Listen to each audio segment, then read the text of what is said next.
देश में आम चुनाव चल रहे हैं। आखिरी चरण की वोटिंग रह गई है। 4 जून को नतीजे भी आ जाएंगे और इस बीच इलेक्शन से जुड़े कई सारे सवालों की लगातार चर्चा हो रही है। एनडीटीवी पर पिछले दिनों आपने कई बड़े इंटरव्यूज देखे। खास बात यह रही कि इन इंटरव्यूज में कुछ ऐसे जवाब भी मिले जो आपको कहीं और सुनने या देखने को नहीं मिले होंगे। और मोदी कैबिनेट के 4 दिग्गज यानी खुद प्रधानमंत्री के अलावा हमने गृह मंत्री, रक्षा मंत्री और विदेश मंत्री के भी इंटरव्यूज लिए। ये रिपोर्ट देखिए।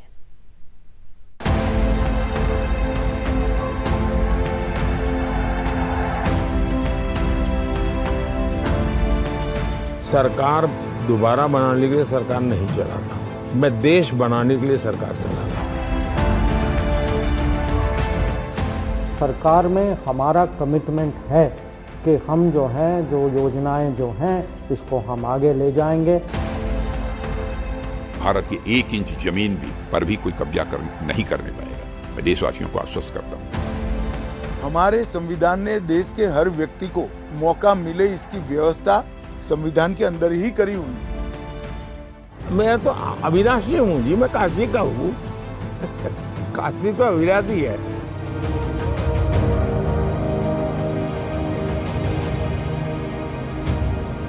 एनडीटीवी पर हमने अपने दर्शकों के लिए जो इंटरव्यू किए हैं वो सबसे अलग क्यों हैं? आज हम आपको दिखाने जा रहे हैं। प्रधानमंत्री मोदी, गृह मंत्री अमित शाह, रक्षा मंत्री राजनाथ सिंह और विदेश मंत्री एस जयशंकर के बेहद चर्चित अलग अलग इंटरव्यू में से चुने हुए सबसे खास हिस्से। प्रधानमंत्री मोदी और उनकी कैबिनेट के 4 सबसे अहम मंत्रियों से बातचीत के चुने हुए अंश न केवल चुनाव के लिहाज से बल्कि देश के नागरिक के तौर पर भी आज आपको जरूर सुनने चाहिए।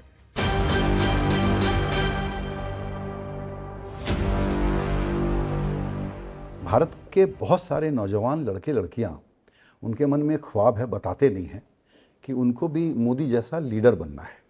तो आपकी ये जो रेयर क्वालिटी है, एक तो है सेल्फ टॉट लीडरशिप की, दूसरी है आप जिन्होंने आपसे डील किया वो बताते हैं कि आप एक्स्ट्रा ऑर्डिनरीली गुड लिसनर हैं, आप सुनते बहुत हैं लोगों को।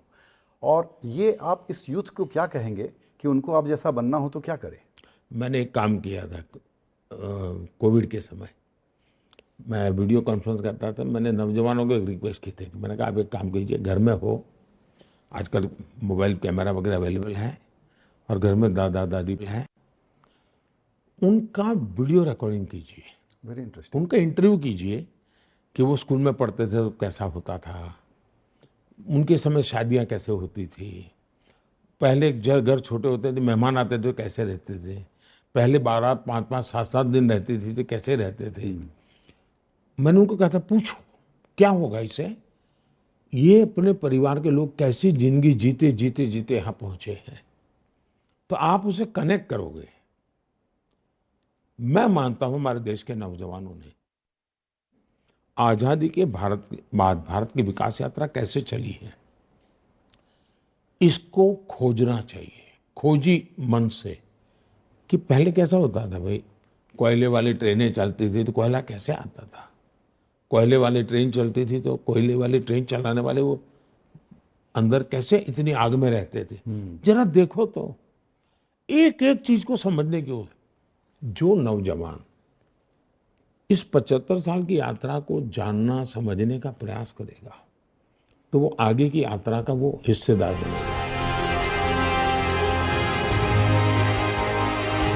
लेकिन देश की नौजवान पीढ़ी सरकार के कामकाज के बारे में क्या सोचती है?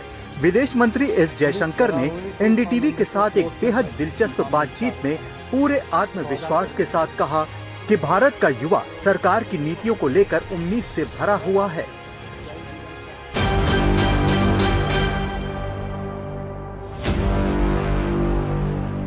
जो आगे का भविष्य का जो पिक्चर जो हम पब्लिक के सामने रखते हैं वो बहुत माने ऑप्टिमिस्टिक कि हम देश को कहीं ले जाएंगे।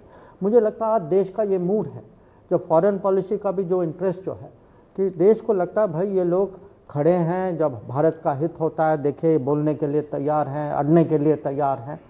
तो देश का ये आज जो मूड जो है, और युवा पीढ़ी खासकर उनको ऐसा लगता है। तो एक साइड से जो विज़न आपको मिलता है कि विकसित भारत, अमृतकाल विकसित भारत, हम देश को ले जाएंगे। दूसरा कि भाई सब कुछ बेकार है, अरे पता नहीं संविधान का क्या हो जाएगा। तो जो डराने की जो कोशिश हो रही है।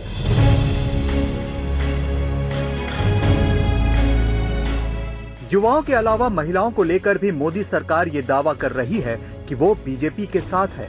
एनडीटीवी को दिए गए प्रधानमंत्री मोदी के दूसरे इंटरव्यू में हमने इस भरोसे की वजह पूछी।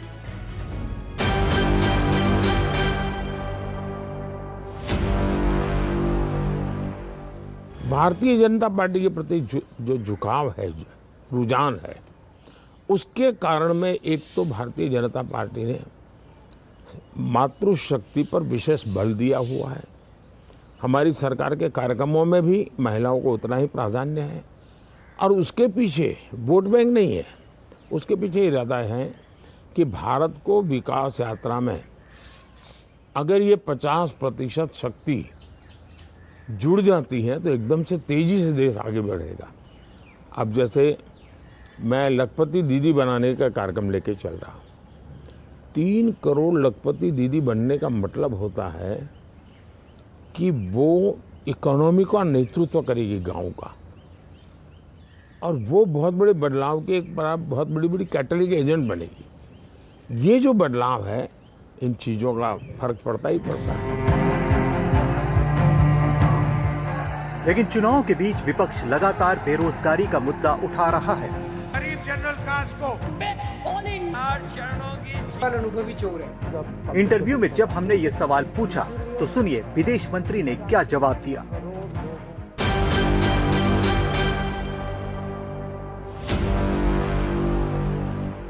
पिछले 10 साल में 46 करोड़ लोगों ने मुद्रा लोन ली है। कुछ तो किया होगा ना उसके साथ। आप ये भी जानते हैं कि आजकल हर रोज़ 28 किलोमीटर रोज़ हाईवे बन रहे। किसी को तो काम मिलता होगा वहाँ। 14 किलोमीटर रोज़ रेलवे ट्रैक बन रहे। जब आप ग्रोथ की बात करते हैं, जब अलग अलग प्रोजेक्ट्स में मैं आपको एयरपोर्ट हर क्षेत्र में आपको दिखा सकता हूँ। अगर एक साइड पर ये सब चीज़ें हो रही, कोई तो काम कर रहा होगा ना वहाँ, किसी ने तो लोन ली। तो ये जो कहना कि इतने करोड़ लोग बेरोज़गार हैं या बेरोज़गारी बड़ी है, जैसे उन्होंने कहा, मुझे ये बहुत अच्छा लगा कि there are only 2 firm indices, votes and prices. Very interesting. अब प्राइसेस के गुरुजी यहाँ बैठे हैं, वोट्स के गुरुजी वहाँ बैठे हैं, तो अब उन दोनों से आप ट्रायंगुलेट कर लीजिए, आपको आंसर मिल जाएगा।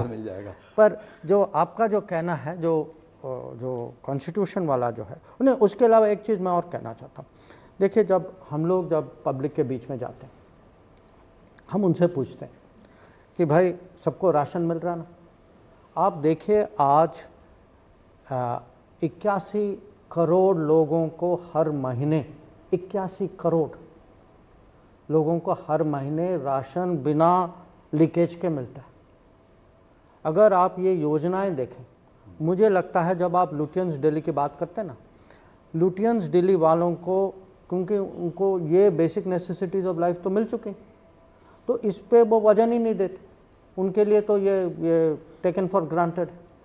अगर आप देखें, जल जीवन के आंकड़े देखें, आवास के आंकड़े देखें, आवास का देखिए, 4 करोड़ लोगों को घर मिला, 4 करोड़।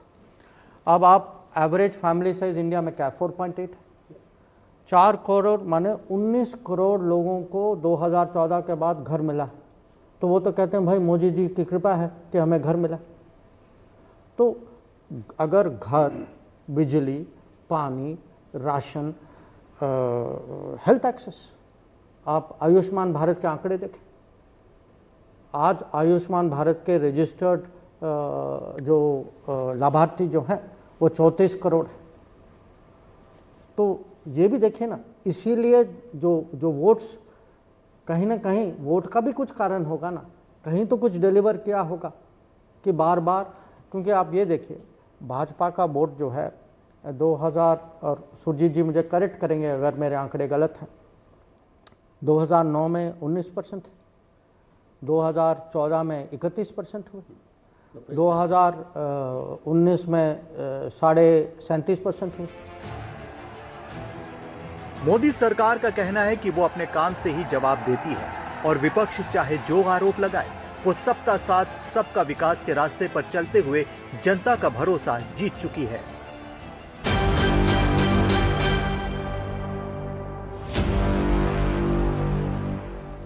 मेरा मंत्र है सबका साथ सबका विकास। गांव के अंदर 100 घर लोग हैं जिनको बेनिफिट मिला दे, फिर ये मत पूछो भी किस जाति का, किस बिरादरी का, किसका रिश्तेदार है, रिश्वत देता है नहीं। 100 घर मतलब मिलना चाहिए। और इसलिए मेरी योजना है सैचुरेशन। हर स्कीम को लाभार्थियों को 100%। जब मैं 100% कहता हूँ ना तो सच्चा सामाजिक न्याय है। जब मैं 100% कहता हूँ तब वो सच्चा सेकुलरिज्म है। और किसी को फिर शिकायत का मौका नहीं रहता है और उसको विश्वास रहता है चलो उसको जून में मिल गया है ना, दिसंबर आते आते मेरा नंबर लग जाएगा। मुझे किसी को 1 रुपया भी देने की जरूरत नहीं है, मुझे कोई नंबर काटने की जरूरत नहीं, मुझे मिलने ही वाला है।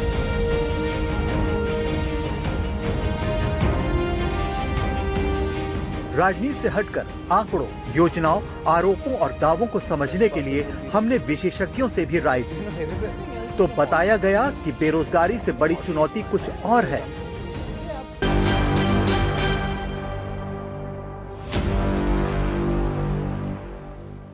Actually, unemployment has never been a challenge. बेरोजगारी 4 से 8% 1947 से है। Our problem is employed poverty.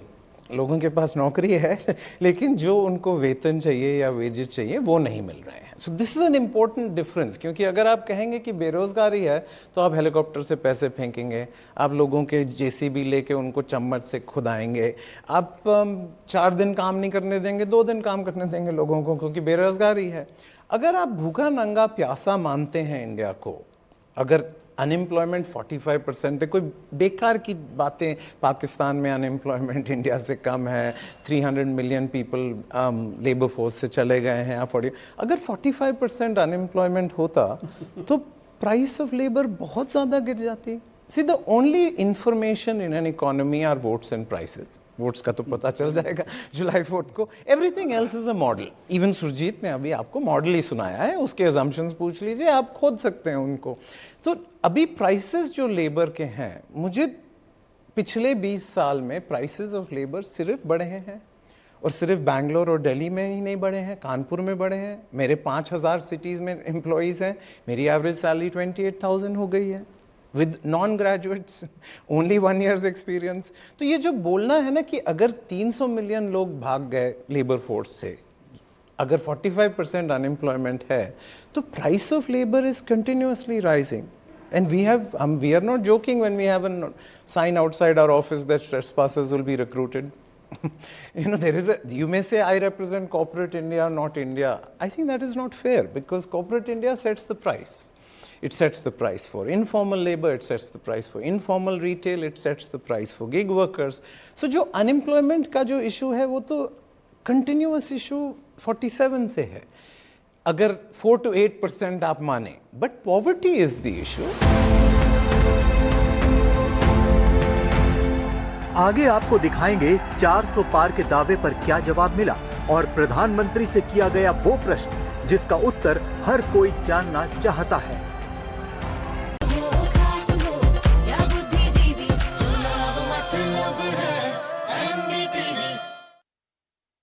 प्रधानमंत्री नरेंद्र मोदी ने एनडीटीवी से 2 बार बात की, और खास बात यह रही कि दोनों ही बातचीत में ऐसे कई संदेश थे जो चुनाव के अलावा भी काफी मायने रखते हैं। देखिए ये खास रिपोर्ट।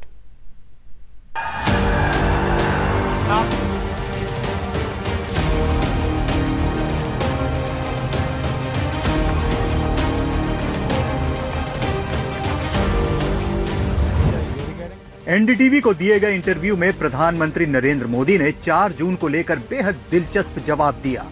सवाल ये था कि विपक्ष के दल 4 जून को सरकार की एक्सपायरी की तारीख बता रहे हैं। इस पर पीएम का क्या कहना है, ये सुनिए।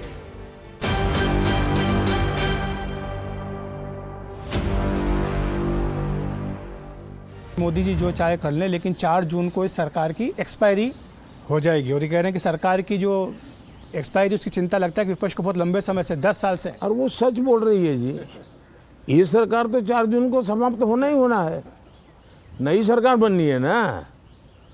तो ये जून वो तो कॉन्स्टिट्यूशनली है भाई, कि उसका कार्यकाल पूरा हो रहा है, उसमें पॉलिटिकल कुछ है ही नहीं जी। और लोकतंत्र की चिंता भी, कार्यकाल इसका चुनाव तक ही है, चुनाव होने के बाद नई सरकार बनेगी, तो हम नई ताजा तरार सरकार बना करके आएंगे। तो आप नई एक्सपायरी दे देंगे तब? अरे ऐसा है कि एक्सपायरी डेट मैं तो अविनाशी हूँ जी, मैं काशी का हूँ। काशी तो अविनाशी है। ये तो जवाब हुआ विपक्ष के बयान का, लेकिन विपक्ष से कुछ सवाल भी हैं और ये सवाल पूछे एनडीटीवी से खास बातचीत में गृह मंत्री अमित शाह ने।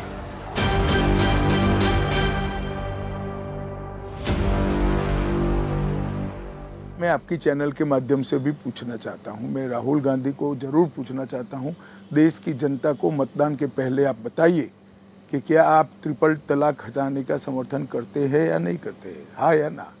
क्या आप मुस्लिम पर्सनल लॉ लाना चाहते हैं, हाँ या ना?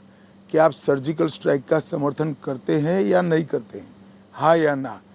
आप राम मंदिर के दर्शन करने क्यों नहीं गए, इसका जवाब देश की जनता को दे सकते हैं क्या? आप धारा 370 हटाने का समर्थन करते हैं, हाँ या ना? मैं मानता हूं ये पांचों सवाल जनमानस में घूम रहे हैं। राहुल गांधी जी ने इसकी स्पष्टता कर देनी चाहिए, पारदर्शिता के साथ स्पष्टता। और आखिर में वो सवाल जो देश का हर युवा मोदी सरकार के रक्षा मंत्री से पूछना चाहता है, मुद्दा है अग्निवीर का।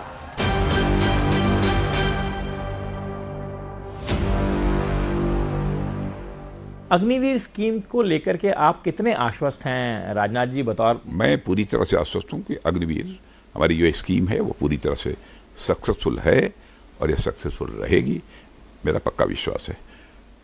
जहाँ तक उन बच्चों का प्रश्न है, बच्चों के भविष्य का, मैं उन बच्चों को आश्वस्त करना चाहता हूँ कि उन बच्चों के भविष्य के साथ हम लोग किसी भी सूरत में खिलवाड़ नहीं होने देंगे। 18 साल की आयु में अग्निवीर में वो भर्ती होते हैं सैनिक के रूप में, 4 साल तक उनकी सेवाएं रहती हैं, 22 वर्ष तक। जब वो हाई स्कूल सर्टिफिकेट पर जब आते हैं, निकलेंगे, बट नेचुरल है, उनको इंटरमीडिएट की सर्टिफिकेट देंगे और साथ ही साथ एक कौशल स्किल का भी एक सर्टिफिकेट उनको प्रोवाइड करेंगे। उनके हाथ में कुछ लाख रुपए होंगे, 13 लाख, 14 लाख, 15 लाख के आसपास, एग्जैक्ट फिगर मुझे इस समय ध्यान में नहीं है, वो उनके हाथ में वो होंगे। वो कोई रोजगार करना चाहें रोजगार कर सकते हैं, पैरामिलिट्री फोर्सेज में जाना चाहें वहाँ जा सकते हैं, दूसरे सर्विसेज में जाना चाहते हैं वहाँ जा सकते हैं। उनके लिए हम लोगों ने रिजर्वेशन की व्यवस्था कर रखी है, ऐसा नहीं है कि उनको कोई इग्नोर कर सकता है।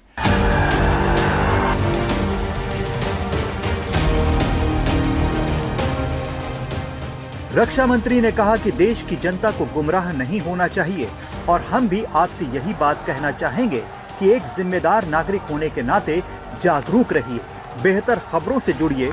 इस काम में एनडीटीवी हमेशा आपकी मदद करेगा।